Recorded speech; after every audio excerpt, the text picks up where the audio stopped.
अखिलेश यादव ये साफ जानते हैं कि योगी को रोकना अब मुश्किल हो रहा है। कोर्ट के मना करने के बाद जैसे योगी ने हिंदुओं के लिए आखिरकार नेम प्लेट फैसला दोबारा लागू करवाया, वो साफ बताता है कि योगी आदित्यनाथ बीजेपी से अलग अपने दम पर हिंदुओं की रक्षा की लड़ाई छेड़ चुके हैं। आप इसे आसान भाषा में ऐसा भी कह सकते हैं कि जिस हिंदुओं को लेकर योगी अपनी लड़ाई बड़ी कर चुके हैं, उस लड़ाई को लक्ष्मण रेखा में रहकर पीएम मोदी भी शुरू कर चुके हैं। यहाँ तक कि बीजेपी का फैसला भी साफ बताता है कि योगी का तोड़ अब ना तो देश में है ना बीजेपी में। कश्मीर में बीजेपी बहुत बड़ी मुश्किल में है। सरकार लंबा चौड़ा बजट खर्च कर रही है, सड़क बना रही है, योजनाओं को कश्मीर और श्रीनगर में बांट रही है, लेकिन वहां दोबारा 370 लगाया जा सके, इसके लिए बीजेपी को हराने की लड़ाई जारी है। यानी वोट देने मुसलमान इसलिए नहीं जा रहा है उसे देश में बदलाव चाहिए, बल्कि वो इसलिए जा रहा है मोदी को जीतने से रोक ले और योगी को अपने वोट की ताकत से बांध ले, नहीं तो कश्मीर सुधरना बाएं हाथ का खेल हो जाएगा। भाजपा ने कश्मीर में योगी की कम रैली लगवाई, वो क्यों, ये किसी और रिपोर्ट में बताएंगे। लेकिन जब पीएम नरेंद्र मोदी को ये लगा कि भाजपा पूरी एक तरफ और योगी मोदी की जोड़ी एक तरफ, तो उन्होंने तुरंत योगी की रैली कश्मीर में लगवा दी। बीजेपी ये समझ चुकी है कि योगी आदित्यनाथ से कश्मीर के मुस्लिम भारी मात्रा में भय खाते हैं, लेकिन बीजेपी ये भी जानती है कि योगी को हिंदू भारी मात्रा में अपना हीरो मानता है। इसलिए जम्मू कश्मीर चुनाव में योगी की एंट्री कश्मीर में नहीं बल्कि जम्मू में जानबूझकर करवाई गई।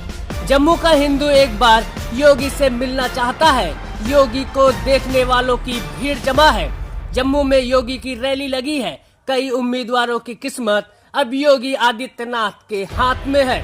निष्कर्ष ये निकलता है कि बीजेपी को इस बात का आभास हो चुका है कि कश्मीर में हिंदुओं को योगी की ताकत का आभास है। तो फिर अखिलेश यादव तो बड़े पढ़े लिखे नेता है, वो भी समझ गए होंगे कि योगी जहां खड़े हो जाएंगे वहां गेम ओवर हो जाएगा।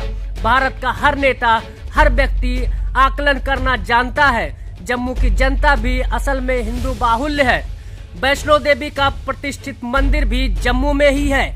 बीजेपी को कोई और चेहरा नहीं मिल पाया। बीजेपी की अगर वहां सरकार नहीं बन पाती तो विपक्ष की सबसे बड़ी पार्टी बनेगी। इसके बाद विपक्ष में रहकर बीजेपी को अपनी बात को मनवाना भी आता है और बीजेपी के पास अनुभव भी है।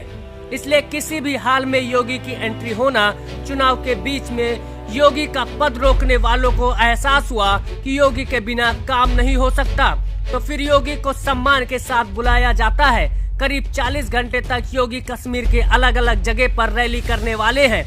जम्मू कश्मीर पुलिस के हाथ पांव फूल गए हैं। दुनिया के निशाने पर योगी हैं। ये खबर विरोधियों को लग चुकी होगी। वो अपनी साजिश को अंजाम देना चाहेंगे, इसलिए योगी के एनएसजी कमांडो की एक टोली पहले ही कश्मीर पहुंच गई।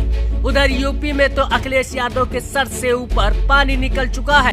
अखिलेश यादव को ठीक समझने वाले लोग कहते हैं कि 37 सीट के बाद जो मुस्कुराहट अखिलेश के चेहरे पर थी, वो राजनीतिक उठापटक के बाद खत्म हो गई है। अब उन्हें तनाव में साफ देखा जा सकता है। वो लगातार ऑफिस के भीड़ में भी इसी तरह दिखाई देते हैं। ये सब कब हुआ? तब हुआ जब योगी ने खुलकर हिंदुओं की रक्षा की लड़ाई छेड़ दी।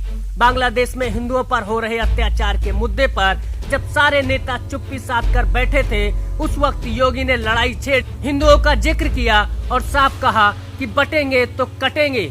योगी का ये अंदाज देखकर अखिलेश यादव से लेकर बीजेपी के भीतर भी भूचाल आया हुआ है। कश्मीर में योगी के बिना चुनाव का पूरा न होना, अखिलेश यादव की जुबान पर मोदी के बजाय सिर्फ योगी योगी की रट लगाना, नेशनल चैनल पर सिर्फ योगी की तस्वीर देखना कोई पीआर नहीं है, कोई तारीफ नहीं है, बल्कि सच्चाई ये है उनकी लोकप्रियता जनता में बढ़ रही है, जिसे बीजेपी ये समझ रही है कि जनता ही वोटर है और जनता ही जज, जनता ही सिस्टम को कंट्रोल करती है। जनता अपना फायदा, अपना नुकसान देख रही है। अब वो फैसले के मोड में है। योगी की बातें एक बड़े वर्ग को पसंद है। भारत में ऐसे कम नेता होते हैं जो जिद्दी होते हैं। योगी भी जिद्दी कहे जाने लगे हैं, क्योंकि नेम प्लेट का फैसला लागू करवाना इसकी साफ गवाही है।